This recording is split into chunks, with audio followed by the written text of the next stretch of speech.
Então, vamos lá, né? Vamos começar. Lembrando que hoje tem o sorteio. Boa noite para quem não...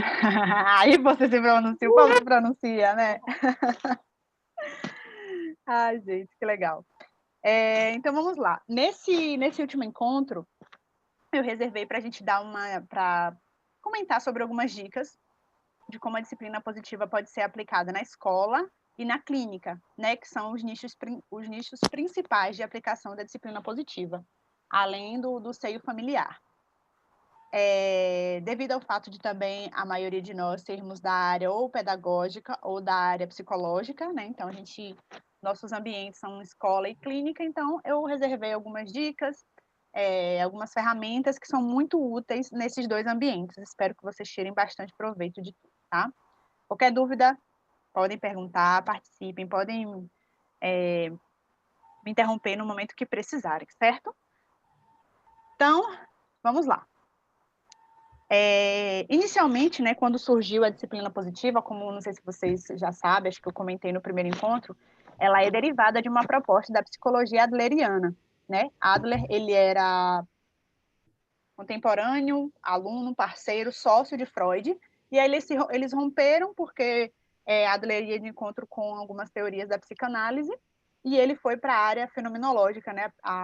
Eu sempre esqueço o nome da área da psicologia, né? Que tem a Gestalt, tem a centrada na pessoa, a ACP, não sei qual esqueci a área que tem essas abordagens da psicologia. Então ele migrou para essa área. Só que a psicologia adleriana ela não é muito conhecida, né? A gente não ouve falar na faculdade, é muito pouco, e ela não tem um eixo muito forte aqui no Brasil.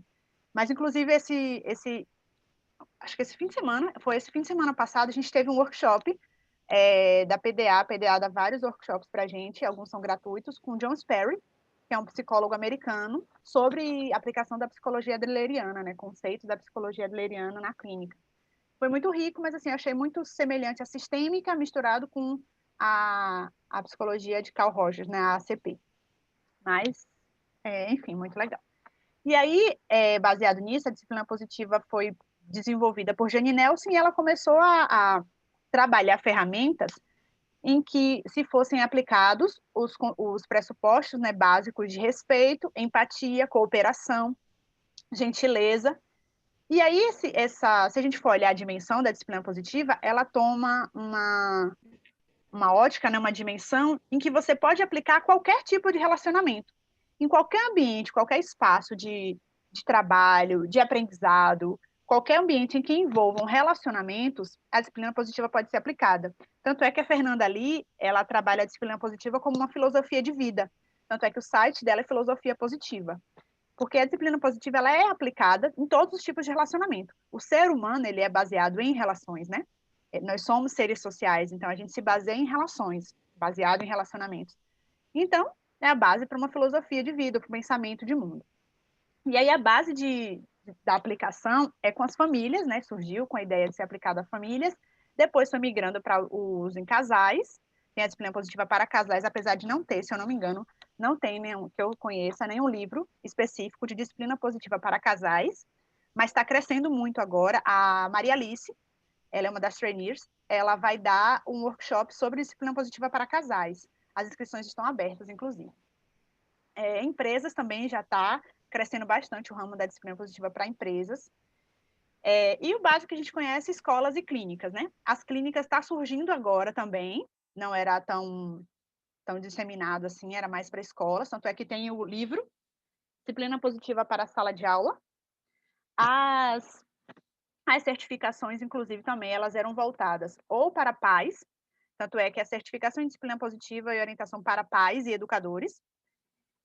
Só a Maria Alice que trouxe agora a proposta de oferecer a disciplina positiva voltada para profissionais da saúde, que aí ela inclui pediatras, né, médicos, psicólogos, fonoaudiólogos, fisioterapeutas, enfim, qualquer profissional que queira utilizar a disciplina positiva na sua prática.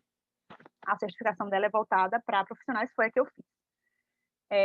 Tem a disciplina positiva para educação infantil, para sala de aula, já é bem disseminada essas áreas. Para casais está começando a crescer e para empresas já tem um tempinho em andamento também. Enfim, quando a gente entende a base da disciplina positiva, a gente consegue perceber que dá para ser aplicado em todos os ambientes, né, em todos os relacionamentos. E aí vamos focar na escola e na clínica, né?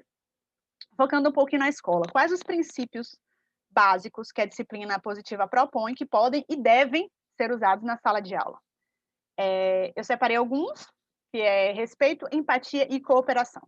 Esses três pressupostos, para mim, são básicos numa sala de aula, né? O respeito acho que tem que haver em qualquer ambiente. Eu coloquei respeito em tudo.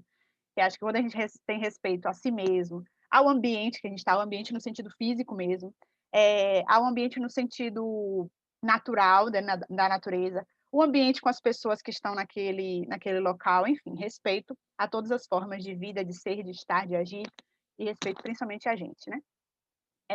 Eu acho que é a base de tudo que funciona no mundo.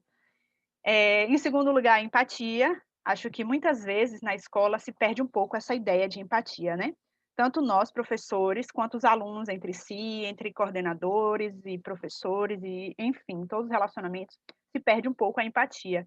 A gente, na sala de aula, às vezes, não tem ideia do que um aluno passou, por exemplo, em casa, passou no caminho para a escola, nos dias anteriores, e a gente está ali, muitas vezes, né, cobrando atividade, cobrando que ele preste atenção, que ele fique sentado na cadeira, cobrando que ele assista aquela aula, que ele dê um retorno para a gente. Então, a escola, ela vira um centro de cobranças para os meninos. Os adolescentes mesmo ficam sobrecarregados, o índice de suicídio entre adolescentes por conta disso é muito alto, a gente não tem tanto acesso a esses dados, mas eu tenho uma amiga que ela trabalha com o suicídio, ela é bem engajada, e ela comenta que o índice de depressão para os adolescentes por questões escolares é bem alto.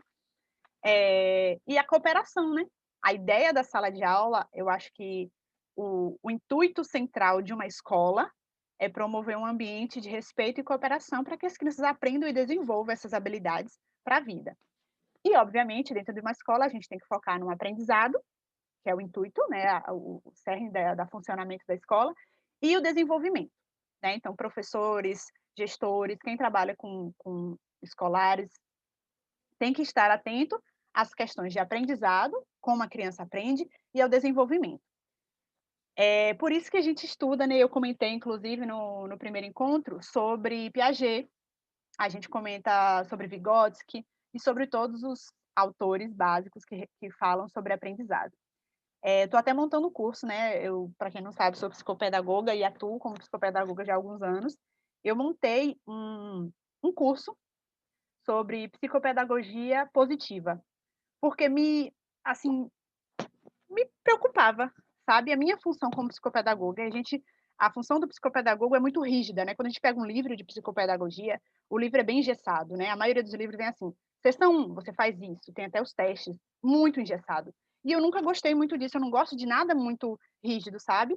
E eu queria aplicar o que eu pensava, as minhas ideias, de forma mais fluida. E aí eu comecei a agir da minha forma, né? E veio dando certo. Minha amiga que trabalha comigo, ela gostou, ela também segue isso comigo. E aí, depois que eu conheci a disciplina positiva, eu vi o quanto a patologização não serve para nada, sabe? Eu trabalho com um público muito carente, e aí eu sou da área de avaliação, no setor que eu trabalho tem avaliação e intervenção, eu fiquei com avaliação. E aí eu simplesmente fazia todos aqueles protocolos e testes e tal, analisava, sempre usei jogos, nunca gostei de fazer atividade pedagógica com os meninos, porque ele já basta na escola, né? Mas enfim, eu chegava lá, fechava, ó, a minha hipótese é que ele tem, sei lá, descalculia. Tá. Aí eu vinha o pai, a mãe, para eu dar o feedback. Olha, a gente chegou à conclusão, tal, claro que eu usava uma linguagem acessível, falava as dicas que eles tinham que fazer, que eles tinham que ter paciência, mas eu ficava assim imaginando, gente, depois de 2 semanas, uma família humilde, sabe, carente, pais realmente ignorantes, vão fazer o quê com aquele diagnóstico na mão? Que o menino tem descalculia. Pronto, acabou. Sabe, eles vão fazer o quê com aquilo? Então me incomodava muito isso. E aí, quando eu conheci a disciplina positiva ela desacredita um pouco sobre a patologização do ensino. E se a gente for observar, quem trabalha com famílias vai conseguir entender que, isso é verdade. Em muitos casos, um diagnóstico de dificuldade de aprendizagem não está na criança, né? O sintoma está na família. Muitas, a grande maioria das vezes, né? É a forma como a família se relaciona com a criança, é a forma como a família lida com os problemas da criança, é a relação família-escola. Então, tem muitas situações ali envolvidas que culminam naquele, como é que daquele atraso, né, daquele prejuízo na aprendizagem. E aí eu lancei essa nova proposta, criei um novo protocolo de avaliação todo baseado na disciplina positiva, e o meu final da avaliação, eu não vou dizer o que a criança tem, porque pouco me importa um diagnóstico, sabe? Pelo menos para minha área de trabalho. Me importa eu dizer para, tá no relatório assim, desenvolver potencialidades, tal, tal, tal e tal. Pronto. A gente sabe quais são as dificuldades daquela criança e aquilo ali. Eu já tenho pronto o que é que tem que se desenvolver. Para a família tá fácil ali. Ah, tá. Não importa o que é que ele tem que desenvolver isso aqui. Então eu já sei que quando eu for trabalhar com isso, com aquilo, eu vou estimular isso nele, eu vou fazer dessa forma. Então uma coisa mais prática, mais objetiva, do que um diagnóstico que muitas vezes a gente lê em um lugar e diz uma coisa e em outro diz outra, né? Então, todo o meu protocolo é isso. Eu queria ter um curso para divulgar essa nova proposta. Quem tiver a fim de conhecer, vai lá no site para conhecer um pouquinho da ideia. Enfim, então, a disciplina positiva não acredita nesse processo de patologização, porque é rótulo, né, muitas vezes. E me incomodava muito isso também. Eu estava na escola, e a gente falava, gente, sei lá, João. Aí, um monte de João, né? Falei, tá, mas que João? Ah, o autista. Aí eu, E quando não é autista? Ah, quem é João? Não, João Vitor. Ah, tá. Por que não fala João Fernandes, João Souza, João Aguiar, né? João Paulo? Não, o autista. Vai falar sobre algum menino, qualquer coisa, gente. Chega a me dar ânsia, sabe? Vai falar sobre qualquer menino. Ah, gente, eu tô com essa dificuldade aqui, queria ver com isso. Tá aí, ele tem TDAH. Aí eu ficava assim, tá. E não é isso que eu vim perguntar, sabe? Muitas vezes. Eu trabalhei numa escola que eu acredito que eu fui demitida por causa disso. Eu tinha um aluno autista e ele, assim, claro que ele tinha dificuldade de socialização e tudo mais, ele brincava muito, ele participava das aulas, às vezes eu perguntava a ele, ele rendia na prova, só que assim, o problema é que a escola era ensino médio, né? Então a prova era enorme, né? Aquela prova, não tinha prova adaptada para ele. Ele fazia a prova e a gente, né, aprovava, tal, cada professor fazia de uma forma. E ele cansava daquela prova. Ele respondia as 3 primeiras questões, as 4, assim, bem. No final ele xingava, inclusive, na prova, não respondia e tal. E aí eu sabia até que ponto ele conseguia chegar na minha disciplina. Eu coloquei ele na recuperação. E aí a escola veio conversar comigo na reunião e tal. Aí eu expliquei que eu conhecia as potencialidades dele e eu sabia que ele tinha condição de alcançar uma nota que não foi a que ele alcançou. Mesmo considerando as dificuldades dele, mesmo considerando os limites dele, eu sabia até onde ele podia ir. Ele podia me dar muito mais do que aquilo que ele me deu. Entende? Às vezes a gente acha que incluir é aprovar, que incluir é passar a mão na cabeça, é liberar por baixo. Não é. Eu bato o pé nisso. Isso não é incluir. Aí a gente pega uma outra escola. O menino que tem autismo vê todos os coleguinhas, às vezes, o do grupinho dele foi para recuperação. Por que ele não foi? Né? Às vezes pode pensar isso também. Não é porque ele foi melhor, tal. E eu tinha outro também, autista, que ele era o contrário, né? Ele vinha sempre se preocupava. E aí, como eu fui na prova, eu tirei nota boa, eu fui bem. Aí eu falo, você foi ótimo. Ele, eu fui ótimo, sabe? Então ele comemorava quando ele ia bem. Quando ele não ia mal, eu falava. Eu falava, você não foi bem hoje. Ele, poxa, ficava triste. Eu falei, mas você estuda, que eu sei que na próxima você vai arrasar. Porque você é inteligente. Ele, eu sou, eu sou. Eu falei, você é. E aí na próxima ele ia, eu fiz essa atividade e tal. Então falta um pouco de encorajamento, né? A gente está sempre baixando o nível para incluir. Isso não é inclusão para mim, né? Enfim, a disciplina positiva também foca nisso, né? Ela não tem um livro, inclusive, disciplina positiva para esqueci o nome, para pessoas com necessidades especiais, né? Algo nesse sentido, esqueci o nome especificamente, é o único que eu não tenho ainda. Acho que é alguma coisa com deficiência, eu vi isso daí, Isso. eu pesquisei. Isso. Eu muito tenho legal. ele. Eu já li, Ótimo. ele é muito bom. Já fiz até um curso com a Adriana da fetoterapia Ótimo. sobre ele, porque eu trabalho com crianças especiais, né? Então foi o primeiro que eu comi. Excelente. Já não é muito a área que eu trabalho, mas eu estou para finalizar o de adolescentes ainda, então vai para o próximo por etapas. Tem outra, disciplina positiva de A a Z, disciplina positiva para pais ocupados, tudo, é muita coisa, né? Mas, vamos lá, uma hora eu termino.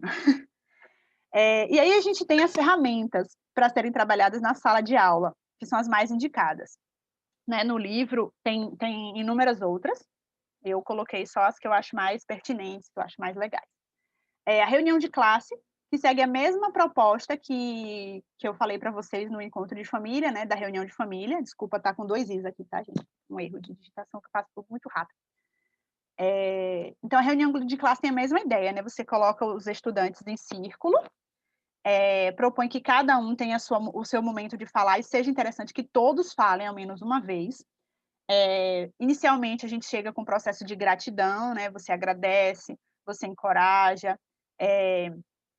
enfim, elogia algum colega, alguém que tenha feito algo bom para você durante a semana, se a reunião for semanal, se for quinzenal, mensal. Depois a gente segue para a pauta, né? A pauta fica disponível na sala, fica um quadrozinho da pauta na sala. Todo problema, conflito, qualquer situação que aconteça na sala, o professor pode perguntar ao aluno se ele quer que isso se resolva de que forma, né? Sempre foco em soluções. Você quer que a gente resolva numa solução agora, ou você quer colocar na pauta da reunião de classe? Então, sempre buscando trazer a reunião de classe como uma proposta do foco em soluções, né? Para os casos em que não é possível. Às vezes, os próprios alunos vão lá, anotam, né, por eles mesmos, a pauta. Muitas vezes, né, a gente pode imaginar, gente, se você pegar uma sala com, sei lá, 30, 25 alunos, essa pauta fica enorme. Mas, muitas vezes, no momento da reunião, esses conflitos já foram resolvidos para eles. Então, a gente vai passando, João colocou tal conflito, aí João, não, Pró, já resolvi. Patrícia colocou tal situação, Pró, já foi resolvido. Então, muitos deles, eles conseguem resolver antes da reunião de classe. Mas é válido se falar todos, né? Perguntar se foi resolvido. A gente pode pedir para que eles, se quiserem, comentem como foi feita a resolução do conflito, até para compartilhar ideias, é interessante. Depois, toda a turma é convidada a pensar numa solução para aquele conflito, não só os envolvidos, né? A ideia é que todos participem. E fecha sempre de uma forma lúdica, uma contação de histórias, uma brincadeira, um momento recreativo, enfim, o momento do lanche pode ser, com algo que tenha um final lúdico. A roda de escolhas... deixa eu passar, eu esqueci. Gente, podem me interromper, tá? A roda de escolhas que eu comentei para vocês acho que foi no último encontro, né? Enfim. A roda de escolhas é uma proposta que o estudante, né, ou a criança, ou adolescente, para a criança é mais adequado, depois eu digo para o adolescente o que que ele confeccione, né?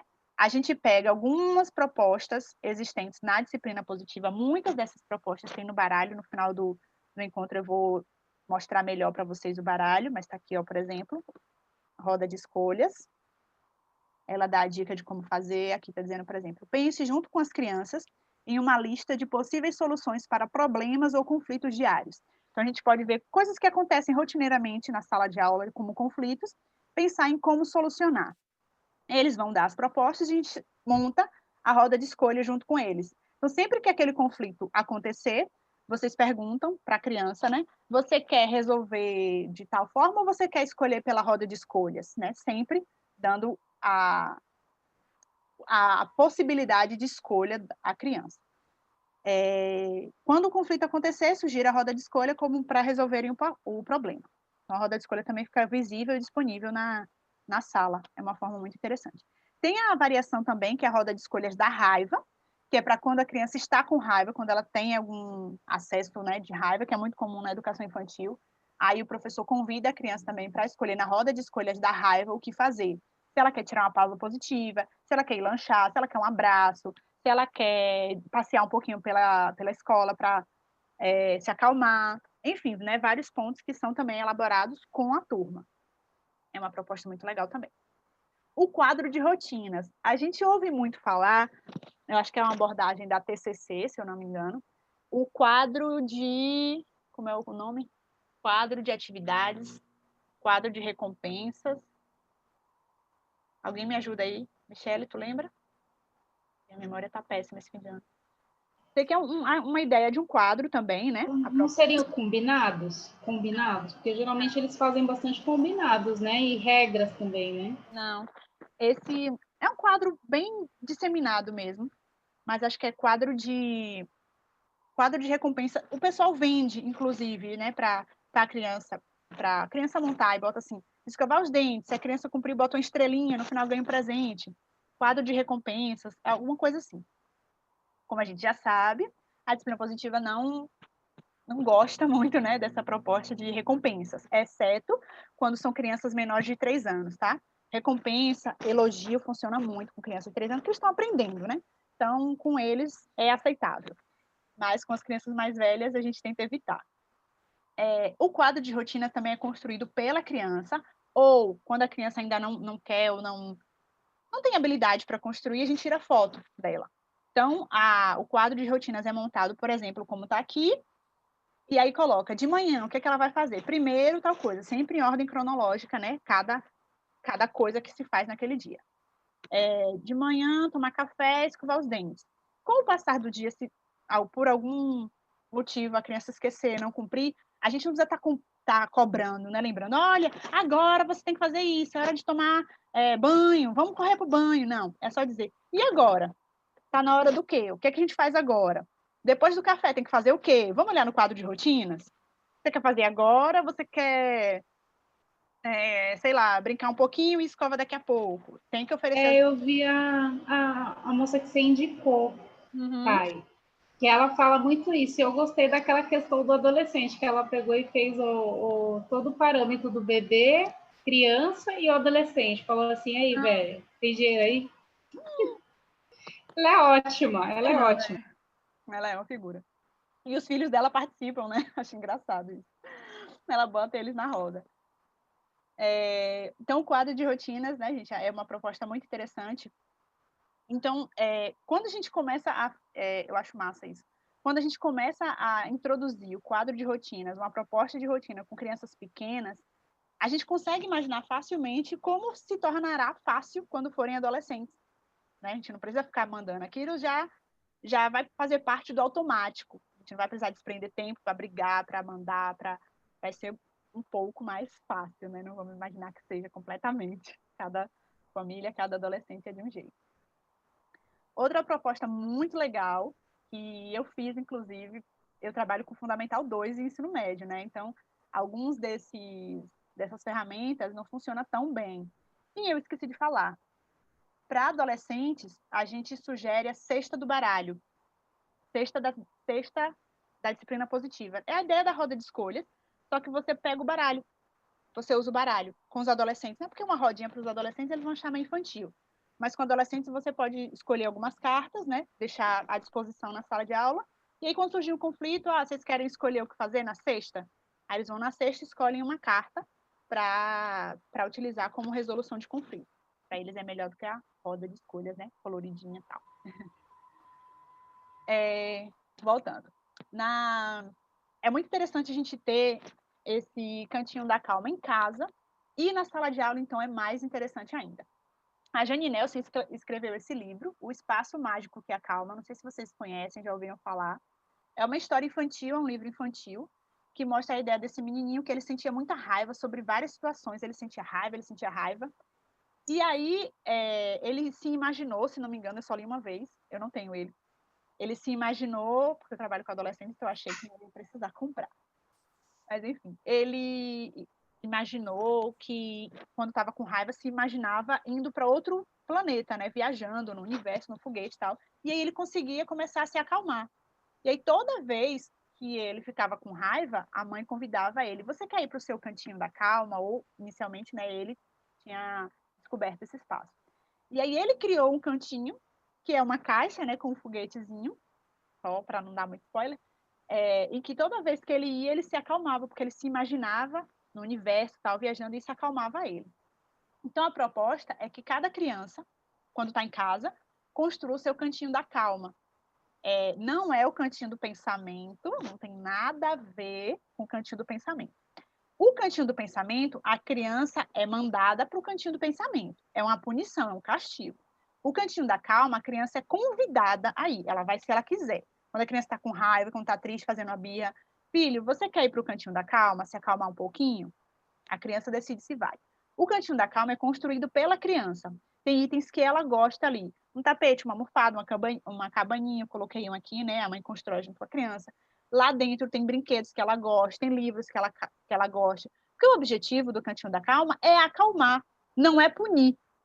Tem uma frase que está no final da apresentação, que eu vou falar logo agora, que é assim, que a Jane coloca, né? Em vários livros ela coloca de várias maneiras diferentes, mas a ideia é assim, de onde tiraram a ideia de que para uma criança se agir melhor, ela tem que se sentir pior, né? Por que temos que nos sentir pior primeiro para agir melhor depois? Não faz muito sentido, realmente. Quando a gente se sente mal, a gente age mal. A tendência é essa. Então, a ideia é inicialmente se acalmar para depois se resolver a situação. Esse cantinho da calma, ele vem acompanhado da pausa positiva, que pode ser aplicado para a gente também. A Jane fala no livro também, que é interessante que o cantinho da calma seja construído também por adultos. Só que como a gente já tem um processo racional mais elaborado, a gente não precisa construir um cantinho. A gente já sabe o que nos acalma, a gente já vai para o canto da casa que a gente gosta, que a gente se sente mais confortável, e ali mesmo a gente se acalma, né? Cada um entende a sua forma de se acalmar. Eu, por exemplo, ouço música. Quando eu ouço música, a primeira música eu já me acalmo, tudo já fica maravilhoso. Então, vou para o meu cantinho, ouço música, grito no travesseiro se estiver com muita raiva, choro um pouquinho, ouço música e tudo acalma. Então, a ideia é nunca agir com raiva. Tá com raiva? Licença, sai. Mesmo que a criança esteja chorando, mesmo que a situação esteja o mais caótico possível. Quanto mais caótico, se a gente está ali com mais fogo, o negócio incendeia mais ainda. Então, vamos se acalmar para a gente vir como água e não como fogo. Então, a proposta na escola, para o Cantinho da Calma, é que ele seja construído também em cada sala pelos alunos, eles sejam convidados aí sempre que quiserem e que seja um lugar atrativo para eles, né? Quando as séries são mais, os meninos são mais velhos, esse Cantinho da Calma pode ser em outro local da escola, né? Não necessariamente dentro da sala de aula. A pausa positiva é o resultado do Cantinho da Calma, né? A proposta do Cantinho da Calma. Alguém quer perguntar alguma coisa? Outra questão muito importante, né, na escola é a validação dos sentimentos, que ela fala muito nos livros, né? A ideia é da gente explicar para a criança o que ela está sentindo quando são crianças menores. De que forma a gente faz isso? Sempre com uma proposta de empatia, mostrando para a criança o que ela está sentindo, não determinando o que ela está sentindo, mas como uma sugestão. Por exemplo, a criança está com raiva porque pegaram o brinquedo dela. Poxa, Fábio, eu estou sentindo que você está chateado por causa disso. Você está? Confirma com a criança, para que ela entenda o nome do sentimento e compreenda a sensação que ela está sentindo. E aí parte para a decisão por foco de soluções, enfim, que a gente vai falar mais para frente. E aí eu trouxe um videozinho que achei muito fofo, né, nesses vídeos que eu coloco para minha filha. Aí eu conheci esse, que é uma variação de uma musiquinha que a gente ouve muito. Se você está feliz, bata a palma. Então só fala da felicidade, né? Tudo é feliz. A gente só pode ser feliz. A gente não pode ficar triste, a gente não pode chorar, a gente não pode ficar com raiva. O único sentimento que a gente pode expressar é a felicidade. É o que a gente ouve nas redes sociais e em tudo mais, né? E aí eu achei muito legal esse videozinho, vou colocar para vocês, ele é rapidinho. Quem trabalha com educação infantil é muito legal. Não sei se vocês estão ouvindo.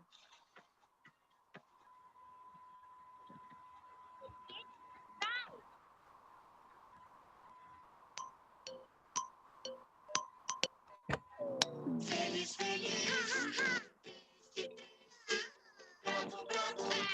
Se você está feliz, já pode rir.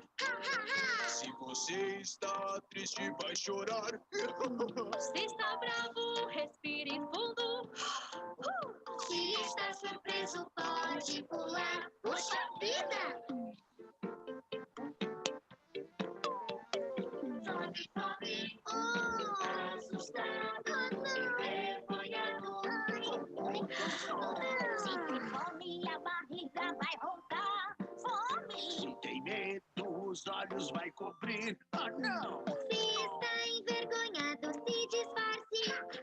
Se está com sono, pode bocejar.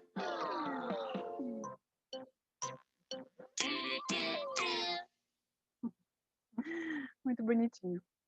Quem quiser falar alguma coisa, fica à vontade, tá? Para trabalhar com educação infantil, com criança pequena, é muito legal. Achei o máximo quando eu vi. E aí a gente vai falar um pouco sobre essa ideia, né, de que por que a gente tem que porque para a gente agir melhor, a gente tem que se sentir pior, né, que é a ideia da punição. E aí eu quero que vocês relembrem momentos da infância, da adolescência, momentos passados, em que vocês foram punidos. Pode ser até agora, né, depois de adulto, que a gente também sofre umas puniçãozinhas, né, às vezes. Mas pensem qual foi a punição. Quem quiser compartilhar, convido. O que você sentiu sobre você e sobre o outro, principalmente sobre aquele a quem empregou a punição, e o que vocês decidiram sobre isso. Se quiser compartilhar, seria maravilhoso. Sem lembrar de algum momento. Quando na infância é mais fácil, né? Na adolescência, algum castigo que os pais nos colocaram.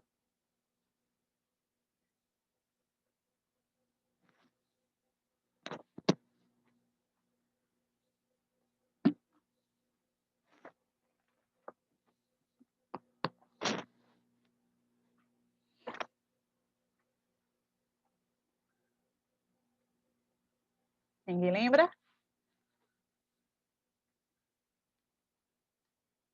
Eu lembro de uma situação, já que, né, enquanto vocês pensam, vou contar uma minha. Eu lembro de uma vez que eu briguei com meu irmão. Eu e meu irmão, a gente sempre brigava, né? Meu irmão era mais novo. Inclusive, vou dar uma dica sobre isso. E aí, minha mãe me bateu. Minha mãe quase nunca me batia.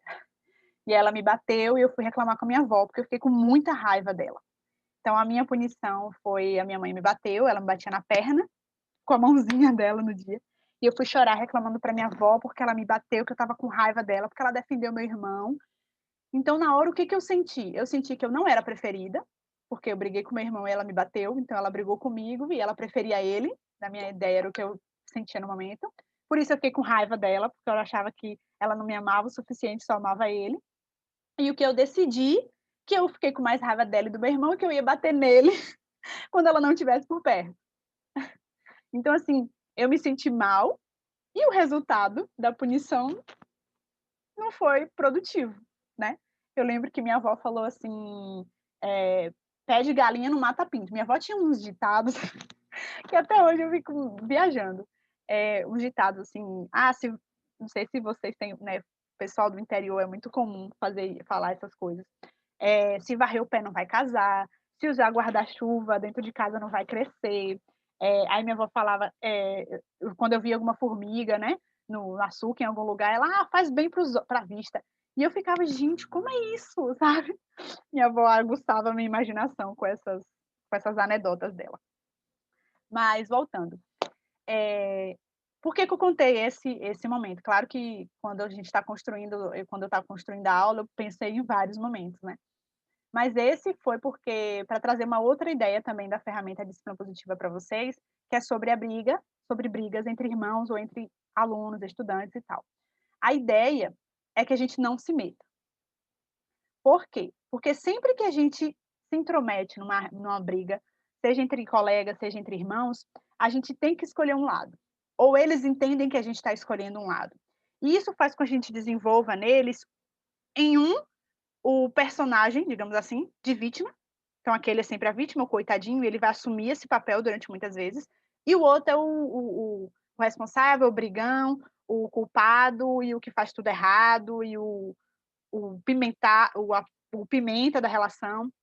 Então, a gente acaba construindo essas crenças nas crianças. Então, o que é que eles sugerem? Se houver uma briga e a gente precisar intervir, é simplesmente separar. Vem, você fica aqui, você fica aqui. Quando vocês se acalmarem, vocês conversam e se resolvem. Pronto. Não escolher um lado nunca, tá? A não ser, ela fala um comentário bem sucinto no livro, que seja uma situação extrema, tal, que eu nem vou demandar aqui. Mas a ideia é sempre essa, né? Para que eles se acalmem e tal, e que a gente não pode, principalmente mãe, não pode sempre escolher um lado, né? Porque a gente acaba colocando na balança e aí os nossos julgamentos anulam o que a gente não viu, o que a gente não viveu. Aí sempre fica, mas ele que começou, mas ele que começou. Então, não existe lado, tá? Separa. Que hora, ou se não precisar separar, Eu estou esperando o momento em que vocês vão se acalmar e resolver isso da melhor forma. Então, sempre o máximo mediando a situação para que se resolva de uma forma amigável e que se foque em soluções. Isso também muito importante em sala de aula, com questões de bullying. Tem um capítulo do livro de sala de aula que é só sobre bullying, também, depois eu comento, alguma coisa especial. E aí, quando a gente foca em soluções, a gente convida as crianças a pensar nessas soluções, usando a imaginação e a criatividade que é inerente a elas. Crianças e adolescentes têm uma criatividade assim que me entristece muitas vezes o quanto a gente poda essa criatividade deles. E aí usar isso no foco em soluções é o principal objetivo da proposta. E aí, quando a gente... Baiana? Oi. Oi, Eliana. Oi, tudo bom? Tudo bem? Boa noite, meninas. Ai, com relação ao que você estava dizendo da briga, né? Quando você falou, eu falei, vou falar. Não, não vou. É que assim, realmente, né? Entre irmãs, eu sempre brigava com a minha irmã mais nova e eu sempre apanhava da minha irmã. Ela mexia comigo, eu brigava com ela e minha mãe me batia. O que você sente? Raiva da mãe, mas muito mais raiva da irmã, eu sentia. Piora né? tudo, né? Então, no outro dia eu batia mais, né? Então, eu tenho esse trauma até hoje.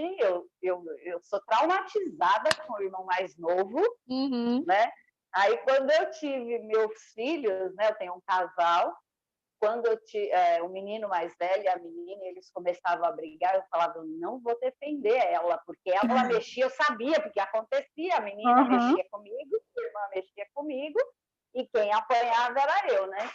Então, eu não defendia, né? Eu não tomava partido, mas também não defendia. Então, ela também se sentia que eu não defendia, não entrava no meio. Eu falava muito para ela assim, né? Não mexe com ele, que ele vai te bater. Ele era muito calmo, né? Não mexe, ele só ia brigar com ela mesmo quando realmente já tinha saturado, né? Eu falava, para de mexer, não mexe com ele, né? Então, não sei se de alguma forma eu estava tomando partido, né? Mas eu falava, eu não quero nem saber, eu não vou separar, eu não vou defender, nem vou bater nele por tua causa. Porque o que eu apanhei da minha mãe por causa da minha irmã, né? Então, eu tenho raiva de irmão mais novo. Eu não gosto de irmão mais novo. Ou até hoje eu não defendo nenhum caçulinha, eu não defendo. Pois é.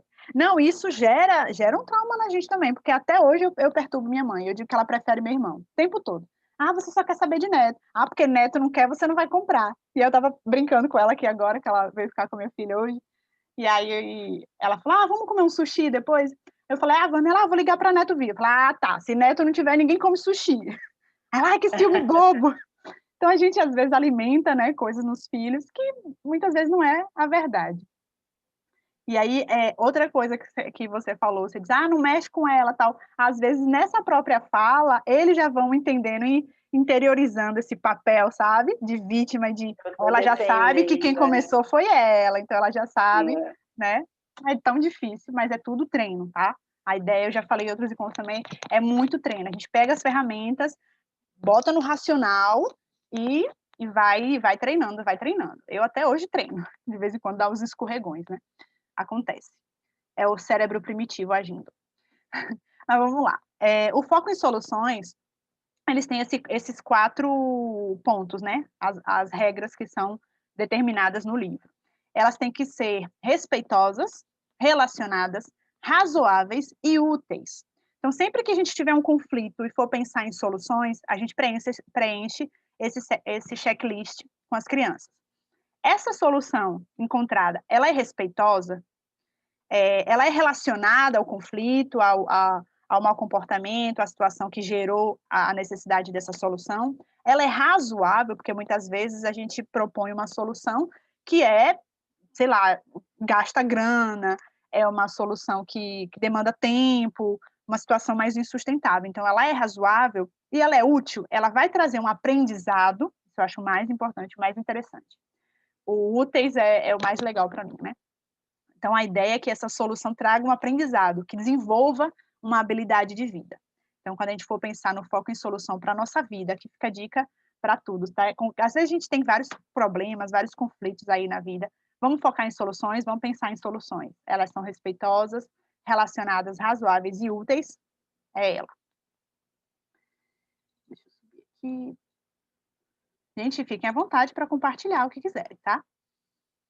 E aí a gente que trabalha com famílias, né? Quem está na escola vai trabalhar com pais, quem está na clínica vai trabalhar com pais, porque se está aqui, trabalha com criança, com adolescente ou com famílias. A gente ouve muito dos pais, né?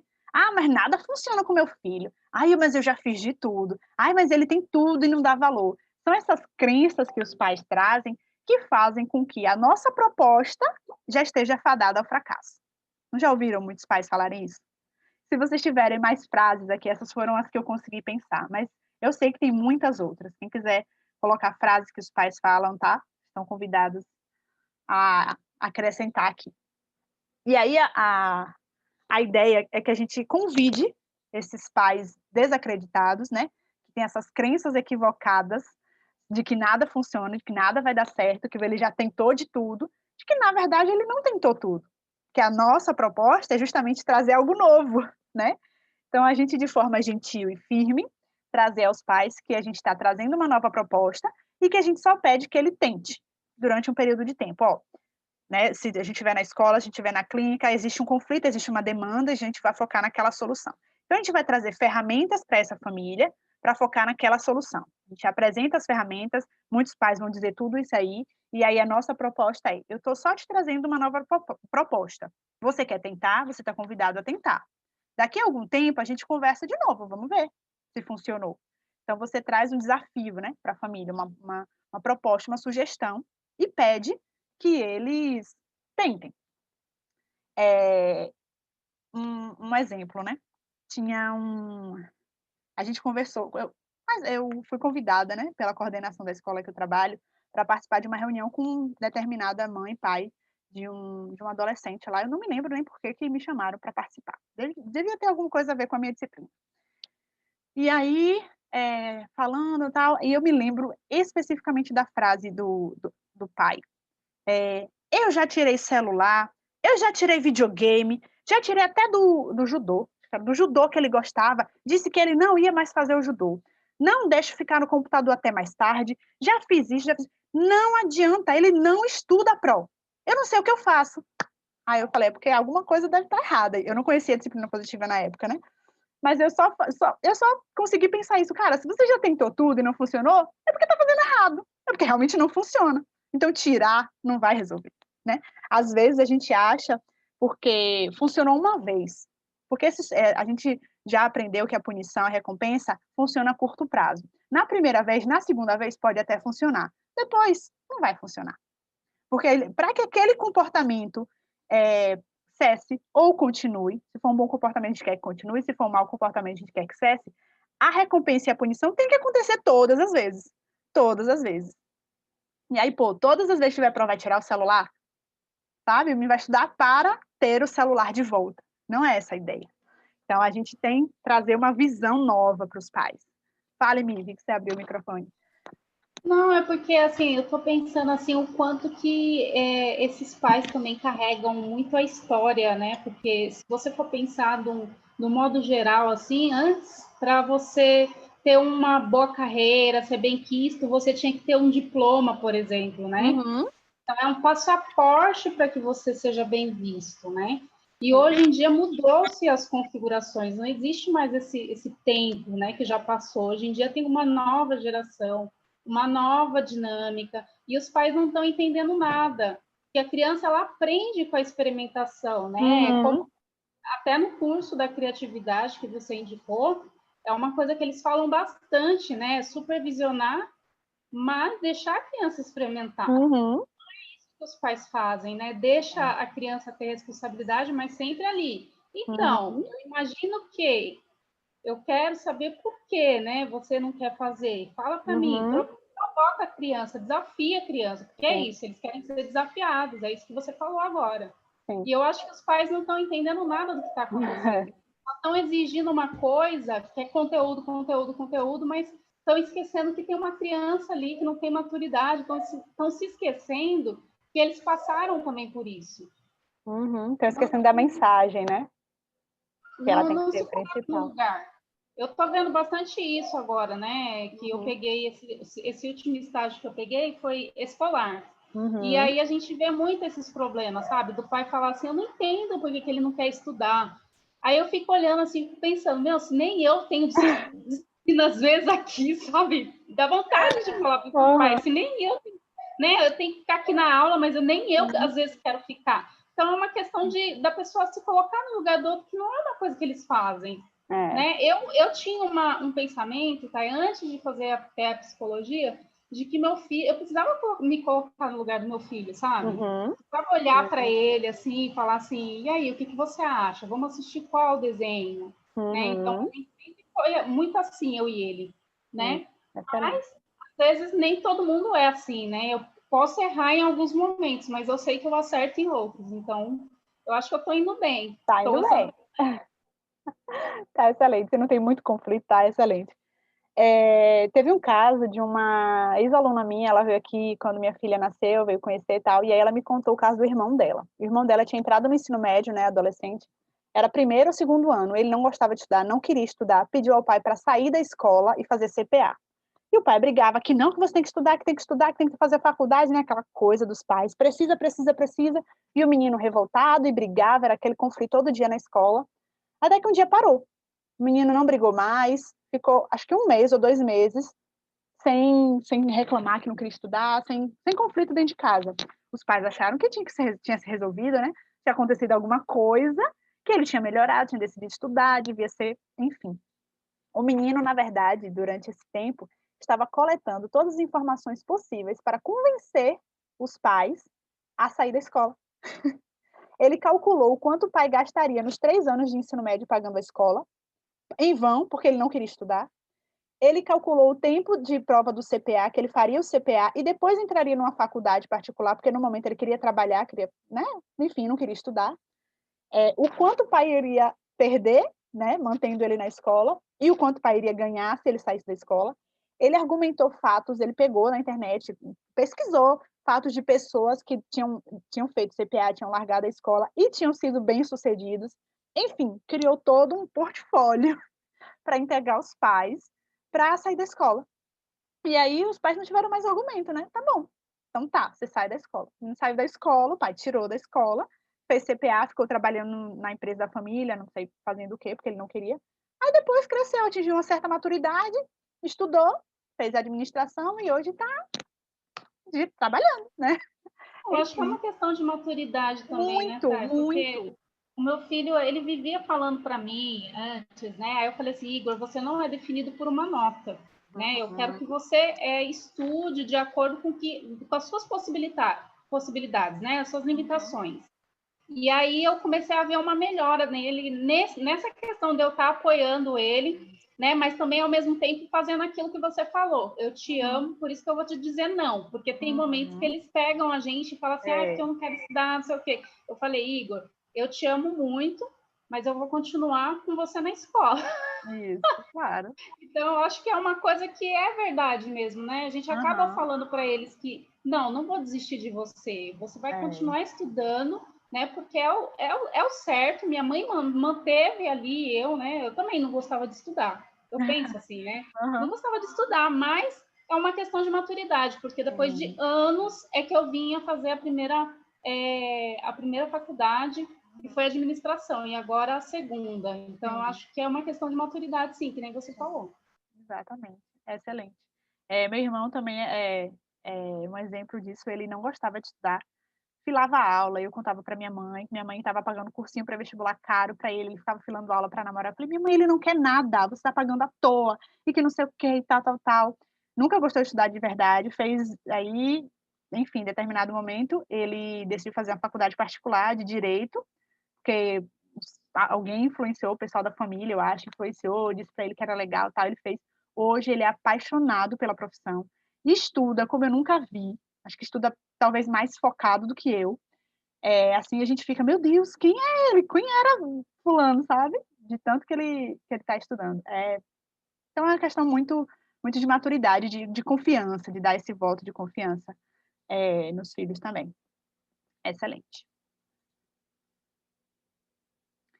E agora vamos para a clínica, querendo ou não, mescla um pouco, né, as duas áreas.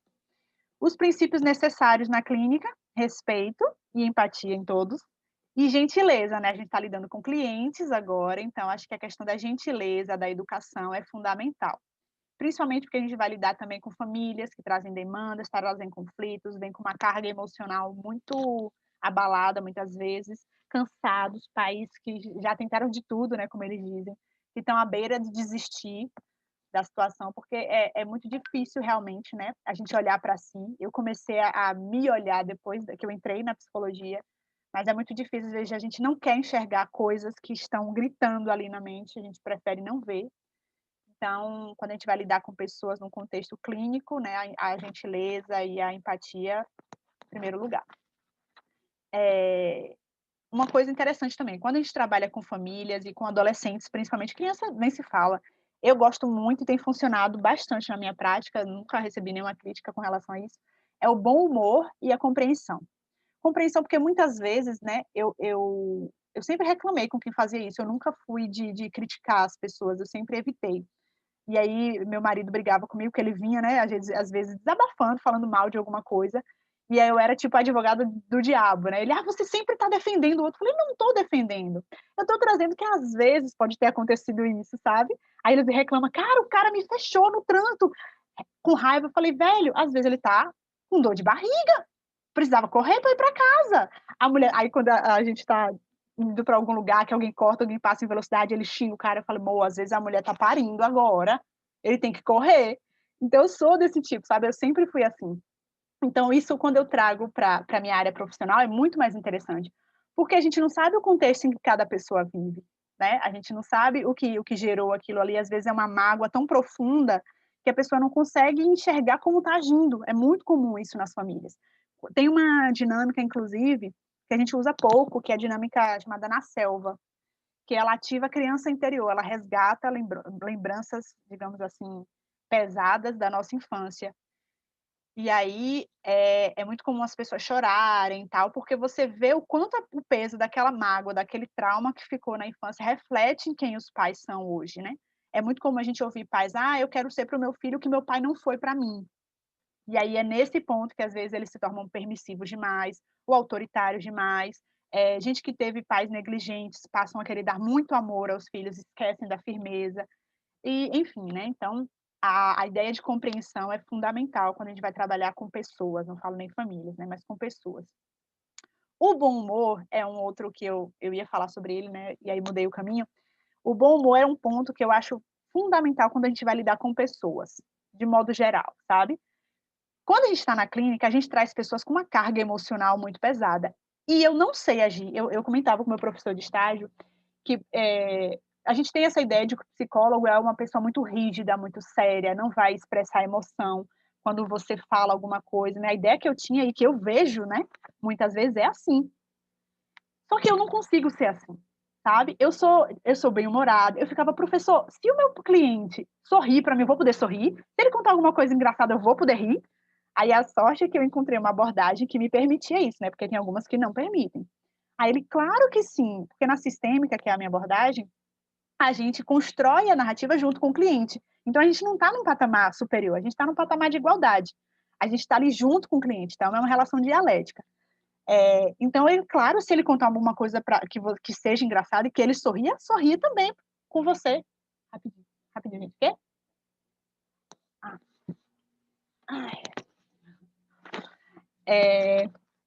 Então, eu não conseguiria agir dessa forma, né? E aí, na minha prática, eu me formei agora como psicóloga, e aí atendi quase ninguém, né? Mas, enfim, eu agi eu não consegui, né? Não sei. Então, graças a Deus que as duas pacientes que eu tive, elas eram muito bem-humoradas. E aí sorriam, e eu ria junto, aí me contava uma coisa engraçada, ria, eu gargalhava junto, e aí, enquanto eu gargalhava junto com ela, né? A gente falava, meu Deus, eu posso rir? Aí depois eu fiquei falando, quer saber, eu vou... Né, a gente tem essas coisas, eu vou, sabe, seguir o que o meu coração manda. E graças a Deus funcionou bem. Quando a gente lida com adolescentes, o bom humor é fundamental. Eu acho fundamental. Dá para ser neutra. Não dá, né? Eu também acho que não dá para ser neutra, que nem uma tábua rasa ali, olhando para a pessoa. não dá para fazer isso. Você está entrando no mundo do outro, é sensibilidade também, né? É carinho pelo que você está fazendo. Então não dá, não tem como, não tem como. E não tem como depois você não ficar pensando, será que a pessoa está bem? É um pouco de empatia, eu acho, né? Como é que eu vou estar aqui contando para você uma coisa? Às vezes, claro, a pessoa ri de nervoso, né? A gente tem que ter a sensibilidade de perceber, né, esse bom humor. Acho que a gente consegue ter esse feeling. Mas quando a gente vai lidar com uma situação de peso, muitas vezes, o bom humor com adolescentes, a gente tem que trazer essa proposta para os pais, inclusive, sabe? Para quebrar esse clima que às vezes se constrói, né, dentro de casa, de tanta briga, de tanta cobrança. Muitas vezes o adolescente traz o bom humor, é muito comum isso acontecer, o bom humor para dentro da família, e aí o pai ou a mãe já dá uma indireta, dá uma resposta. Ah, para essas coisas você é cheio de gracinha, né? A gente ouve muito. Ah, para isso você sabe rir.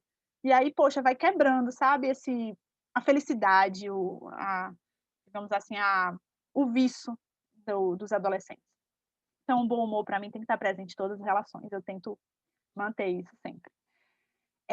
Um pensamento sistêmico, eu não botei, não puxando a sardinha não, tá, gente? Mentira, eu botei. Porque a ideia do pensamento sistêmico e holístico? Tanto é que a sistêmica, ela é a abordagem mais indicada para a terapia familiar, porque ela tem essa visão de relações e sistemas. Então, a gente enxerga que são relações que confluem para a formação de uma família. Então, a gente tem que ter uma visão sistêmica.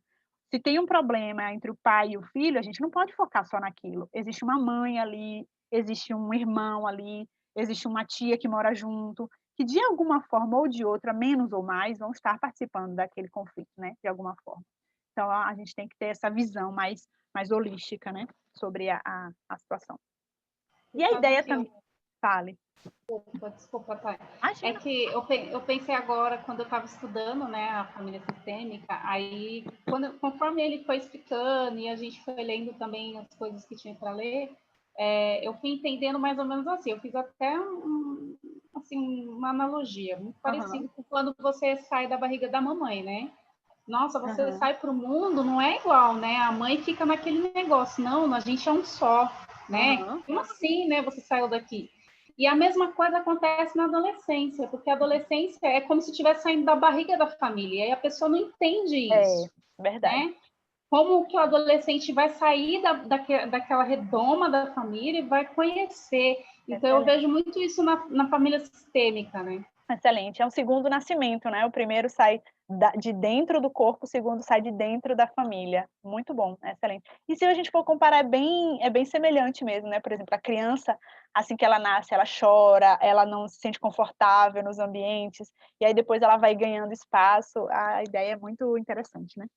A gente tem que estar ali só dando a mãozinha, né? Não agarrando. E a ideia também da despatologização, porque a proposta da sistêmica também não é a gente chegar num grau de patologia, que eu acho muito válido. A ideia é simplesmente buscar as potencialidades e foco na solução. A ideia na clínica também é essa. Claro que a disciplina positiva ela não é uma abordagem terapêutica, tá, gente? Eu estou falando no sentido de abordagem quando a gente vai lidar com aconselhamento, com orientações para pais. Tanto é que a ideia da disciplina positiva é ser orientador parental. Então, a gente vai orientar pais, orientar famílias. E aí, quando a gente traz isso para a clínica, a ideia é você juntar com a sua abordagem, trazer as ferramentas da disciplina positiva de forma prática, para que os pais possam aplicar nas suas casas. E as ferramentas mais interessantes que eu separei aqui para mostrar para vocês que a gente pode trabalhar na clínica é ensinar reunião de família, aquele arquivo que eu compartilhei com vocês podem baixar, copiar, editar e aí deixar disponível para dar aos clientes, né? Explicar como é que funciona, acho muito válido, é muito interessante a reunião de família. Eu não faço ainda, mas eu sei que funciona muito. O foco em soluções... deixa eu passar. Esqueci de passar aqui de novo. Deixa eu voltar. O foco em soluções, o teste de estilo parental, que acho que foi Michele que me perguntou, não foi? O teste de estilo parental, se eu não me engano, ele não tem no livro, não é um teste que existe no livro. Mas dá para a gente concluir, né, quando a gente conversa com a família e tal, entende o comportamento familiar, dá para a gente imaginar qual é o estilo parental. Mas tem esse... Deixa eu pegar aqui o livrinho, eu esqueci de pegar. Acho que é esse. Não. Aqui. É esse? Também não. Ai, meu Deus, cadê? Aqui. Pronto. Esse livrinho é um manual de... É um teste. É o manual de inventário de estilos parentais. É baratinho, vende na Amazon. Esse aqui é o manual de aplicação, tem o manual de teste, tipo um teste, mas não é só para psicólogos, não, qualquer um pode aplicar.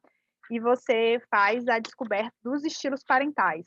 Os nomes são um pouco diferentes. Deixa eu pegar quais são os nomes para vocês.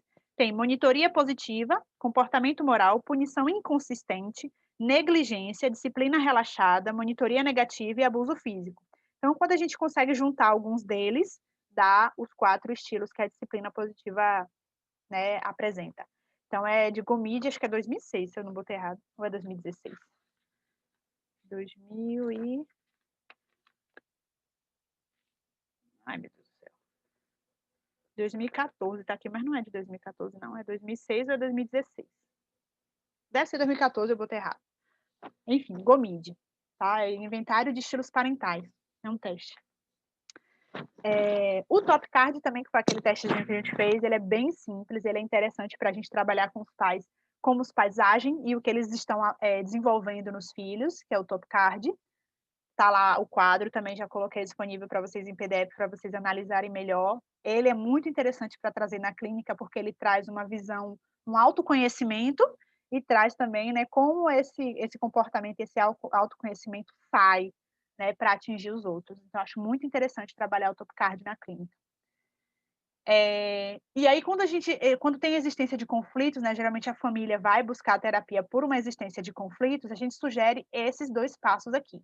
Os 4 R's da reparação de erros, que é quando os pais, ou quem seja, entende a sua responsabilidade sobre a demanda, sobre o conflito.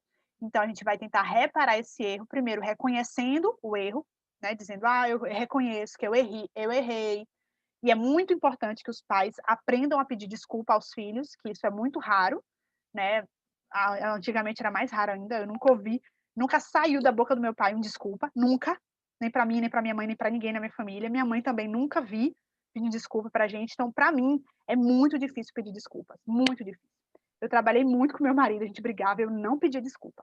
Ele diz: você sempre arruma um jeito de achar que está certa, porque na minha família não existia o pedido de desculpa e a reparação de erros. Então, quanto isso traz, né, para a nossa vida adulta e traz conflito.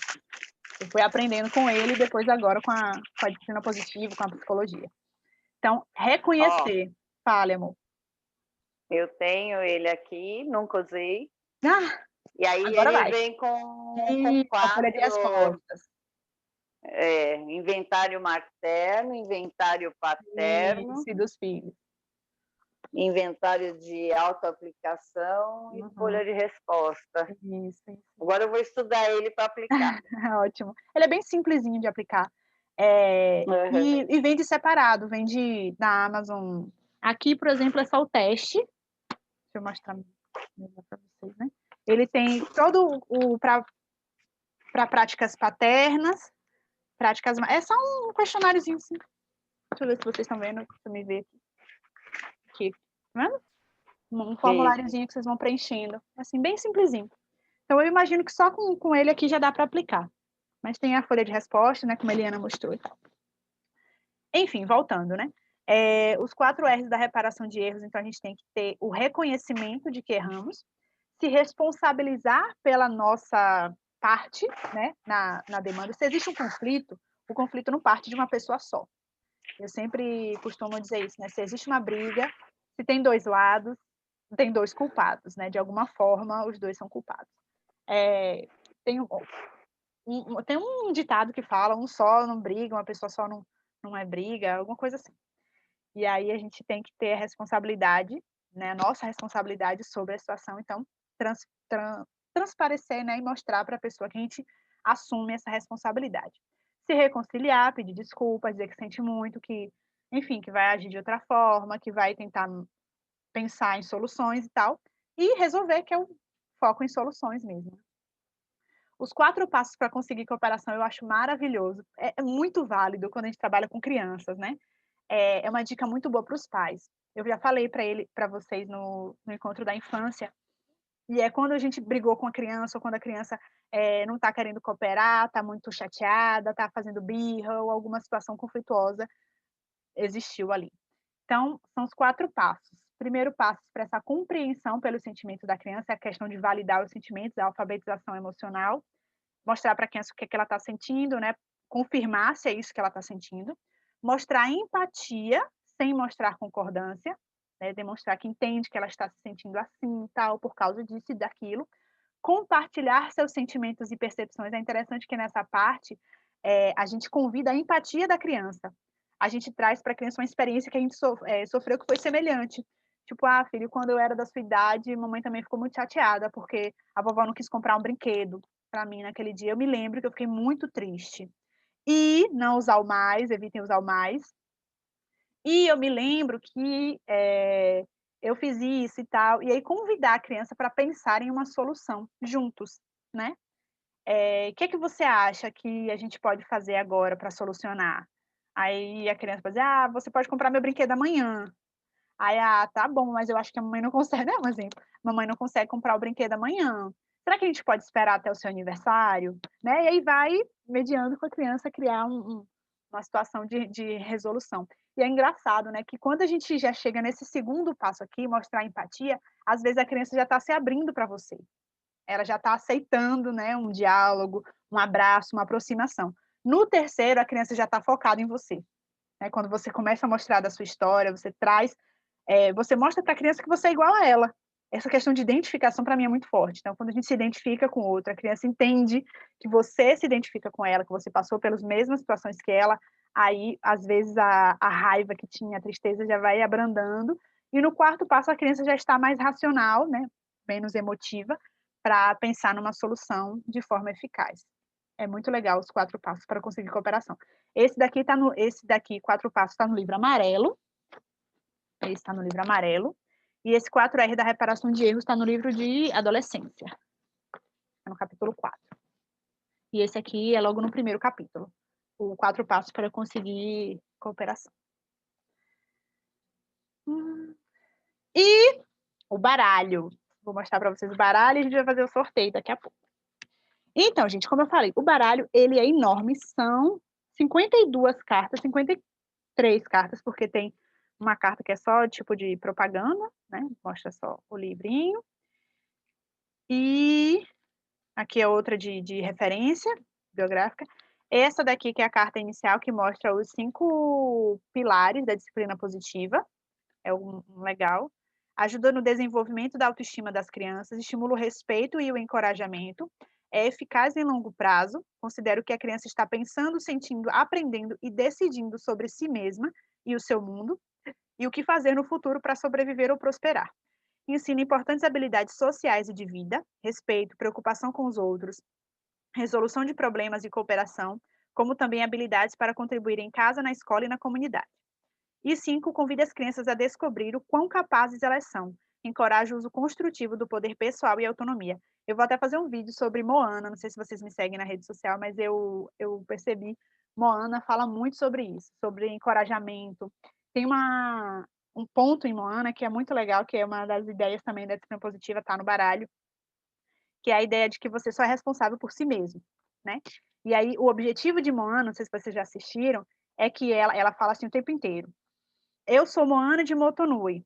Você, ela fala com Maui, né, o deus lá, vai já embarcar no meu barco, cruzar o oceano e restaurar o coração de Tefiti. Então, ela está ali dizendo o que é que Maui tem que fazer. Aí Maui não quer fazer, tem um conflito lá geral, e ele não vai, ele desiste. Ele não faz. E ela acha que fracassou, porque o objetivo dela era fazer com que ele fosse entregar. E aí chega a avó, tem todo um processo de encorajamento com ela, de resgate e tal. E aí ela fala a frase da maneira certa. Eu sou Moana de Motonui. Eu vou embarcar no meu barco. Eu chego a me arrepio. Eu vou embarcar no meu barco, cruzar o oceano e restaurar o coração. Então ela assume que ela só tem controle sobre si mesma. Então é ela que tem que cumprir aqueles objetivos. Aí ela vai e conquista, enfim. E é muito lindo, né? E a ideia é essa. A gente não tem como controlar o outro. A gente não tem como dizer o que é que o outro tem que fazer e esperar que ele faça da maneira que a gente quer. A gente tem controle sobre si. Tem uma... Vou até achar aqui. Ó, senso de humor. Tá aqui com o uso das cartas. Uso de sinais não verbais para evitar o sermão, às vezes não precisa. Você combina com a criança, ó, sempre que eu fizer isso aqui é hora do banho, tá? Aí, ó, fulano, já sei, mãe, né? Na adolescência é muito legal. Reconhecimento estimula também sempre ser grato, né? E reconhecer. A ideia das reuniões de família também está aqui o passo a passo básico. Resolução de problemas, ó, o quadro de rotinas, como construir as rotinas. Roda de escolhas da raiva, tá tudo aqui, gente, é maravilhoso. Uso de perguntas curiosas, eu não falei muito sobre isso com vocês, mas ao invés da gente perguntar só, eu comentei, acho, já. Ao invés da gente usar perguntas com os adolescentes, ao invés de usarmos perguntas de tipo indireta, né, para humilhar, para desencorajar, a gente realmente fazer perguntas que estimulem a curiosidade, que estimulem ele pensar por que ele está agindo daquela forma. A pausa positiva, o uso de pequenos passos para estimular as crianças que acham que não são capazes. Um pequeno passo deve ser comemorado. Conversar olho no olho, sempre importante. Os 3 R's da reparação de erros. Uso da motivação. Um momento especial, que é o tempo especial, né, que eu falei, que a gente tem que desprender um tempo definido, especial. Como lidar com as mesadas. Sobre o limite de uso dos eletrônicos. Investir tempo em treinamento, né? Permitir que as crianças aprendam e tenham tempo para treinar aquele aprendizado. Ser gentil e firme. O foco em soluções. Evite mimar. Escuta ativa, empodere seus filhos, uso do encorajamento, acompanhamento, abraços. Eu notei, engraçado esse eu notei, a Maria Alice usa muito. Ao invés de você mandar, reclamar e falar, ela sugere assim, eu notei uma toalha molhada em cima da sua cama. Engraçado, eu acho engraçado. Eu vi um material de artes na mesa do jantar e tá quase na hora do jantar. Tipo, vai tirar? Não precisa falar que vai tirar, é só... Eu reparei que tinha um trabalho em cima da mesa. E pronto, a criança se liga, né? Enfim. Escolhas limitadas, isso também é muito legal, né? A criança, ela tem que se sentir, como é que eu posso dizer, autoconfiante, né? Então, para uma pessoa ser confiante, ela tem que ser dona de suas escolhas. Então, a gente tem que possibilitar o oferecimento de escolhas para as crianças. E essas escolhas têm que ser limitadas, né? Para que seja gentil e firme. Então, você quer comer, sei lá, batata ou você prefere cenoura? Então, você dá aqueles limites, né? Eu só quero cenoura, só quero isso. Não, é isso ou isso? Ah, mãe, mas eu quero chuchu. Não tem chuchu, ou batata ou cenoura. Qual você escolhe? E aí, quando a gente coloca assim, o que você prefere, o que você escolhe, você dá um empoderamento à criança. Porque ela percebe que ela tem capacidade sobre as escolhas, coisa tão simples, né? Os erros, encorajamento versus elogio, a diferença, ensinar as crianças o que fazer, evitar o uso do não. Decida aqui. Decida o que você vai fazer, ao invés de ficar decidindo o que os outros fazem. Planeje o que você vai fazer e avise a todos. Quando a mesa estiver posta, eu vou servir o jantar. Então, você já combinou com as crianças que é, tipo, tarefa delas botar a mesa. Todo mundo com fome, não sei o que lá. Tá, então a mamãe vai colocar a mesa depois que a mesa estiver posta. Pronto, decide o que você vai fazer. Eu vou ajudar com a lição de casa às terças e quintas, mas de última hora, não. É o que eu vou fazer. Quando as tarefas estiverem feitas, eu vou levá-lo até a casa do seu amigo. Agir de acordo com o seu plano, com gentileza e com firmeza. Com crianças pequenas, distrair e redirecionar. Desapego para tirar muitas coisas da roupa. Demonstre confiança, controle seu comportamento. Conexão antes da correção, isso é muito massa. Eu te amo e a resposta é não. Você é mais importante para mim do que suas notas. Eu gostaria de saber o que suas notas significam para você. Eu te amo e acredito que podemos achar uma solução respeitosa para isso. Consequências naturais, consequências lógicas, cooperação, uso de acordos, agir sem palavras, dizer apenas uma palavra ao invés de sermão. Viu a toalha em cima da mesa? Toalha! Pronto. É muito legal o baralho, eu não sabia como usar. Hoje eu vejo tanta potencialidade nele. É muito comum as pessoas, quando se vocês forem ver, já tentaram comprar, as pessoas na Amazon, nos comentários, reclamam porque acham que é livro, porque não diz que é um baralho, né? Não, eles não avisam nada. E aí as pessoas compram achando que é um livro. Eu achava que era um livro, né? Aí, enfim. Tem o baralho para casais também, eu já mostrei a vocês, né? Enfim. Eu achei interessante você muito falando massa. isso, porque meu filho está lavando louça agora dia de sexta-feira, né? Ah. Aí eu falei para ele hoje assim, nossa, eu percebo que a louça ainda está lá. Eu dou risada, não aguento, eu percebo que a louça ainda está lá e já está ficando tarde, né? Porque daqui a pouco já é quase a hora de janta, né? Pois aí é. ele fica, mãe, eu já vou, mãe, eu já vou. Aí eu, tá bom. Fica Aí parecendo a mãe eu direta. falei assim, aí eu falo para ele assim, mas você tem um prazo para me dar, né? Para lavar louça? Uhum. Aí ele, daqui a 20 minutos, mas daqui a 15 minutos ele estava lavando a louça. Boa. A ideia são os acordos, né? E aí lembrar, filho, sempre que você combinou tal horário, só tô lembrando, e pronto, né? Depois o uso dos diálogos não verbais, né? Faz um contrato de alguma coisa com ele. Gente, é o seguinte, o sorteio eu vou fazer da seguinte forma, vocês estão aqui para mim numa linha, né? Quando a apresentação aparece no Zoom, vocês ficam todos numa janelinha assim, em linhas aqui para mim, tá? Tem uma ordem que não é a mesma de vocês, depois da minha imagem, tem as imagens de vocês.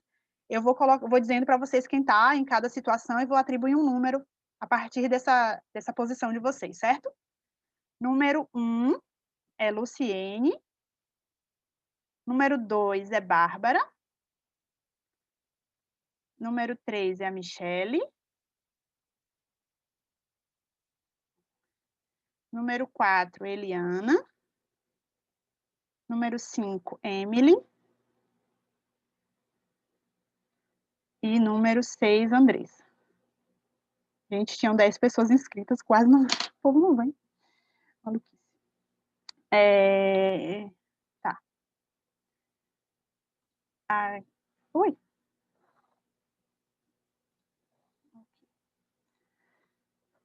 Não sei se vocês conseguem ver aqui a minha projeção. Estão vendo não, né? Ou estão? Conseguem ver? Não, não tá saindo nada. Tá, deixa eu...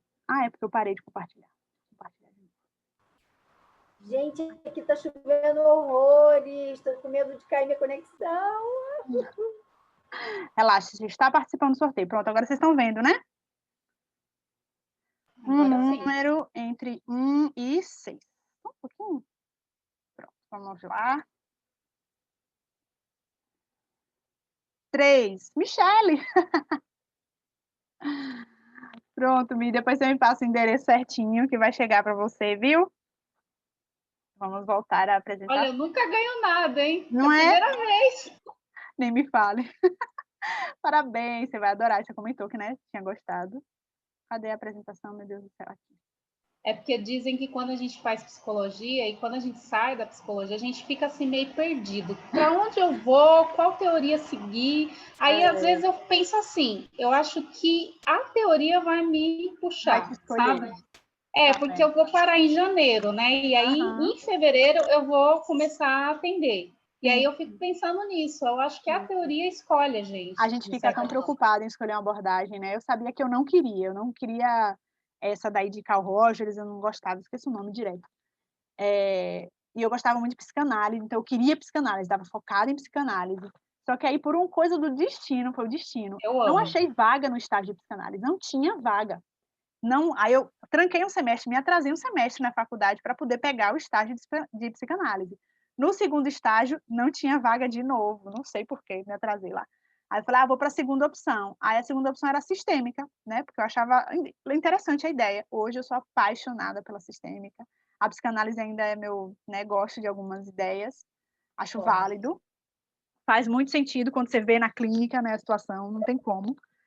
Freud foi o cara, né? Eu sou apaixonada por ele. Mas é a sistêmica que me escolheu. E como a gente não tem, como é nosso último encontro, vamos para uma atividade de classe hoje, que é uma retrospectiva, já que o ano está acabando, né? É uma ideia que eu achei muito legal, uma proposta muito maneira, e é que a gente construa uma listinha, né? Que vocês pensem, reflitam. Às vezes a gente não faz isso no nosso dia, eu acho muito válido a gente fazer isso todos os finais de ano. E eu quero que cada uma participe pelo menos uma vez, tá? Em cada um dos itens. Por favor. Nesse ano, quais foram as perdas, os desafios, os problemas enfrentados por vocês? Podem dizer mais de uma coisa, quem quiser, tá? Mas, por favor, participe. Mas você está falando... Socialização. presencial. Para você... Peraí, ainda me rapidinho. Bárbara, para você foi o quê? A dificuldade? Socialização. Socialização, dificuldade de socializar. A perda da socialização, no caso? Isso. Tá. Show. Ansiedade, acho. Ansiedade. No começo foi bem assim, da pandemia comigo. Você está falando, Thay, no sentido da gente ou... Da vida de vocês, o que vocês quiserem. Eu acho a liberdade do ir e vir, né? Uhum. Acho que é a disciplina, né? Foi um desafio? Foi um desafio. Show. Alguém perdeu algum parente, alguma perda assim mais triste, alguma doença? Eu acho que medo também de pegar Covid. Medo. Tive também.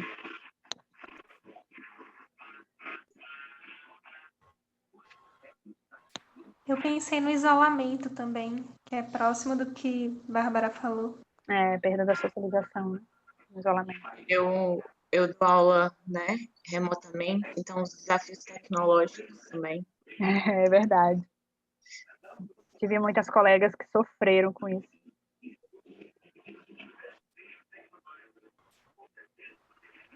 Tá muito chovendo.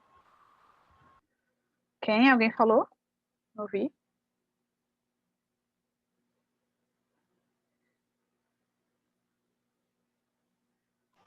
Acho interessante ela falar da dificuldade tecnológica, porque eu acho que eu entrei em exaustão tecnológica, sim.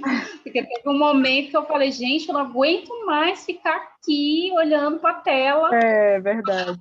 Fora. Eu falei assim, não dá, gente. Hoje antes de vir para cá, né? Meu marido falou, e aí, amor, hoje é o último dia? Eu falei, é o último dia. Ele, graças a Deus, você só ficou esse ano no computador. Eu falei, amor, não. Ele, cara, você tá trabalhando demais. Mas agora tudo é pelo computador, infelizmente. É uma perda, né? Mais alguém? Mais alguma coisa? Que bom, lista pequena, é ótimo. Poucos desafios, poucas perdas. Pelo jeito, ninguém é que sofreu com a Covid, né? Em si. Que bom, fico feliz. E quais foram os ganhos, as oportunidades e as conquistas que surgiram esse ano para vocês? Resiliência. Aumento da resiliência. Ótimo. Eu acho que, no meu caso, foi a aproximação familiar. Todo mundo dentro de casa, o dia inteiro trabalhando. Uhum. Então, os finais de semana foram mais... A gente se aproximou bastante. Sim. Quem mais? Eu acho que o que me oportunizou foi o aprendizado, né? Porque aumentou, né? Ampliou, né? A forma de... as oportunidades de conhecer as tecnologias assim a fundo, sabe? Pesquisa, eu acho que me auxiliou bastante, que eu tive que correr muito atrás. Sim. Por exemplo, o curso de intérprete, né? A gente faz o curso de intérprete e você tem que fazer alguma coisa, uma filmagem. Aí eu fui atrás de aplicativos e tudo, então eu acho que isso colaborou para que eu fosse correr atrás, sabe? Eu saí da minha zona de conforto. Verdade.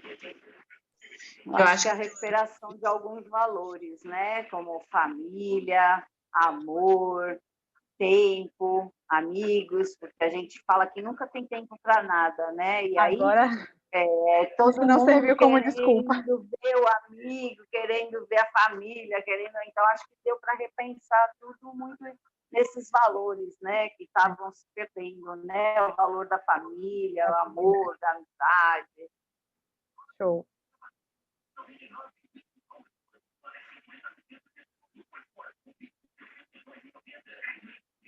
Bárbara, você ia falar? Não, eu ia complementar a fala da Michelle. Ela comentou, né, dos aprendizados. Acho que a parte da tecnologia pode colocar como desafio, mas como um ganho, como uma oportunidade de aprendendo mais, né? Todos os desafios trazem bons resultados depois, né? É o que nos motiva, na verdade, quando a gente fala assim, o que nos motiva? O que me motiva são desafios. Sempre que surge um desafio que a gente vence, vem um aprendizado junto, vem um ganho. Acho que um ganho, uma conquista também foi conhecer mais de disciplina positiva. Show de bola. Pensei que não ia colocar.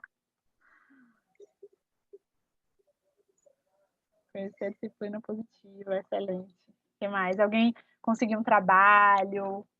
Podem falar conquistas pessoais mesmo, gente. O filho passou na faculdade, ou alguém teve alguma promoção, qualquer coisa assim, de vocês mesmos. Só se for falar, né? Eu terminei a faculdade, né? Formatura, a minha também. Formanda. Eu pude passar tempo com a minha filha, gente. Quando a pandemia começou, minha filha estava com 6 meses de idade. E eu tinha acabado de voltar da licença maternidade, ela estava na creche, meu trabalho é intenso, né? Eu trabalho 3 dias inteiros em outra cidade, então eu viajo para trabalhar, ela ficaria sem ver ela 3 dias. Nos outros 2 dias eu trabalho aqui na minha cidade de manhã, no outra tarde eu tinha estágio, então eu só tinha uma tarde durante a semana para ficar com ela. E aí eu estava muito angustiada, porque eu estava com medo de perder os primeiros passinhos dela, as primeiras palavras dela, eu não ia ver isso, né? Então tinha dia que eu chorava. A gente nunca chorou de saudade. Ela não chorou quando foi para a creche, e eu não chorei porque ela foi para a creche, sabe? A gente nunca, graças a Deus, nosso relacionamento é muito saudável. Eu não sei dizer, a gente construiu uma confiança muito grande, eu e ela, desde pequenininha. E aí, mas eu estava preocupada em não acompanhar isso. A minha filha estava pensando em largar o meu emprego. Sou servidora pública, então eu estava pensando em desistir do emprego para poder acompanhar o desenvolvimento dela. Eu queria estar perto, eu queria poder educar minha filha. E aí, ela passou 1 mês na creche. O outro mês, a pandemia começou, no meio do mês. Então, ela ficou fevereiro na creche, a pandemia, né, a quarentena entrou em março. E aí, assim, eu entendo quantas pessoas sofreram, quantas pessoas estão sofrendo com a pandemia, mas para mim, né, de modo pessoal, eu não tive nenhum prejuízo, nada. Todos os pontos que eu puder ressaltar aqui foram positivos para mim. Eu tive tempo com a minha filha, eu conheci a disciplina positiva mais a fundo, eu pude focar na minha área de trabalho, eu tive ideias, muita coisa mudou, muita coisa aconteceu na pandemia. Acho que eu ouço muita gente falar isso também, né? A maturidade da gente como ser humano também cresceu, a gente começou a dar valor a outras coisas que a gente não conseguia ver, foi mágico. Hoje minha filha está andando, está falando, e pronto, pode voltar agora que eu já estou feliz. Tá excelente. E, por fim, a parte mais importante, quais são os aprendizados que vocês levam? Eita, achei que hoje ia ser mais curto, tá mais longo. Que, na verdade, o que a gente leva são os aprendizados, né?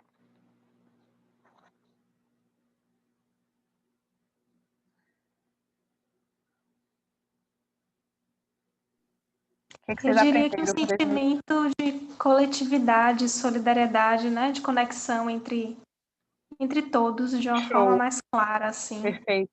Também. Solidariedade. Excelente. O que mais vocês aprenderam?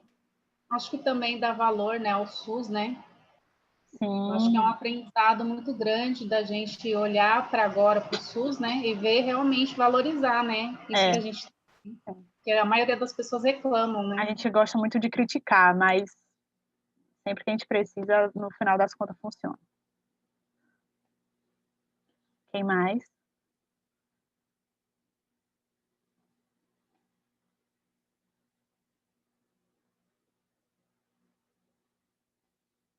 Eu vou botar disciplina positiva. É que a gente já tinha, a Bárbara já tinha falado anteriormente, né? Então... Sim, aqui foram nossos ganhos, né? O que a gente ganhou a disciplina positiva. O que a gente aprendeu? Eu aprendi a disciplina positiva. Excelente. Valorização da vida, né? Verdade.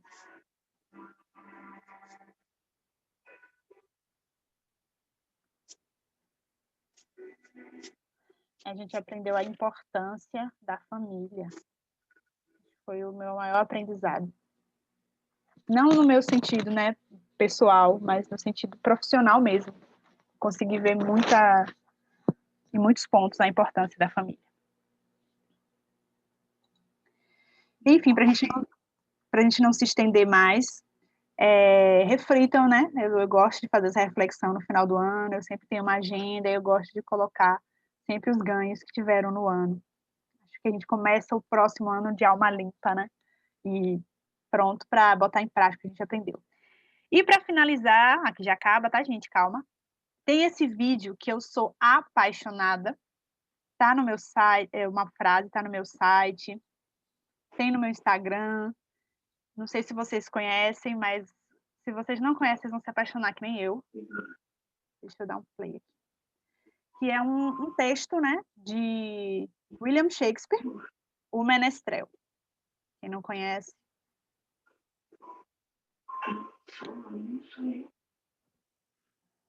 Tem som? Por que eu tô sem áudio?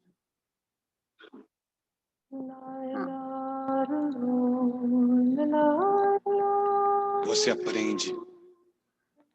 Depois de algum tempo, você aprende a diferença. A sutil diferença entre dar a mão e acorrentar uma alma.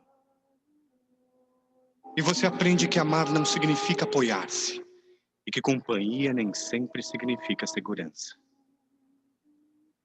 E começa a aprender que beijos não são contratos e presentes não são promessas. E começa a aceitar suas derrotas com a cabeça erguida e os olhos adiante, com a graça de um adulto e não com a tristeza de uma criança. E aprende a construir todas as suas estradas no hoje, porque o terreno do amanhã é incerto demais para os planos. E o futuro tem costume de cair em meio ao vão. Depois de um tempo, você aprende que o sol queima se ficar exposto por muito tempo. E aprende que não importa o quanto você se importe, algumas pessoas simplesmente não se importam. E aceita que não importa quão boa seja uma pessoa, ela vai feri-lo de vez em quando. E você precisa perdoá-la por isso. Aprende que falar pode aliviar dores emocionais. Descobre que se leva anos para se construir confiança e apenas segundos para destruí-la. E que você pode fazer coisas em um instante das quais se arrependerá pelo resto da vida. Aprende que verdadeiras amizades continuam a crescer mesmo a longas distâncias. E o que importa não é o que você tem na vida, mas quem você tem. E que bons amigos são a família que nos permitiram escolher. Aprende que não temos que mudar de amigos se compreendemos que os amigos mudam. Percebe que o seu melhor amigo e você podem fazer qualquer coisa, ou nada, e terem bons momentos juntos. Descobre que as pessoas com que você mais se importa na vida são tomadas de você muito depressa. Por isso, sempre devemos deixar as pessoas que amamos com palavras amorosas. Pode ser a última vez que as vejamos. Aprende que as circunstâncias e os ambientes têm influência sobre nós, mas nós somos responsáveis por nós mesmos. Começa a aprender que não se deve comparar com os outros, mas com o melhor que pode ser. Descobre que se leva muito tempo para se tornar a pessoa que quer ser, que o tempo é curto. Aprende que não importa onde já chegou, mas aonde está indo. Mas se você não sabe onde está indo, qualquer lugar serve. Aprende que ou você controla seus atos, ou eles o controlarão. E que ser flexível não significa ser fraco ou não ter personalidade, pois não importa quão delicada e frágil seja uma situação, sempre existem dois lados. Aprende que heróis são pessoas que fizeram o que era necessário fazer, enfrentando as consequências. Aprende que paciência requer muita prática. Descobre que algumas vezes a pessoa que você espera que o chute quando você cai é uma das poucas que o ajudam a levantar-se. Aprende que maturidade tem mais a ver com os tipos de experiência que se teve e o que você aprendeu com elas do que com quantos aniversários você celebrou. Aprende que há mais os seus pais em você do que você supunha. Aprende que nunca se deve dizer a uma criança que sonhos são bobagens. Poucas coisas são tão humilhantes e seria uma tragédia se ela acreditasse nisso. Aprende que quando está com raiva, tem o direito de estar com raiva, mas isso não dá a você o direito de ser cruel. Descobre que só porque alguém não ama do jeito que você quer que ame, não significa que esse alguém não ama com tudo que pode. Pois existem pessoas que nos amam, mas simplesmente não sabem como demonstrar ou viver isso. Aprende que nem sempre é suficiente ser perdoado por alguém. Algumas vezes você tem de aprender a perdoar-se a si mesmo. Aprende que com a mesma severidade com que julga, você será em algum momento condenado. Aprende que não importa em quantos pedaços seu coração foi partido, o mundo não para que você o conserte. Aprende que o tempo não é algo que possa voltar para trás. Portanto, plante seu jardim e decore sua alma, em vez de esperar que alguém lhe traga flores. E você aprende que realmente pode suportar, que realmente é forte, e que pode ir muito mais longe depois de pensar que não se pode mais. E que realmente a vida tem valor e que você tem valor diante da vida. Nossas dádivas são traidoras e nos fazem perder o bem que poderíamos conquistar se não fosse o medo de tentar. William Shakespeare. Gente, esse daqui, quem quiser ver depois, são aprendizados, assim, necessários, eu acho. Muito, muito lindo. Eu amo esse poema, esse texto. E eu agradeço a todas vocês.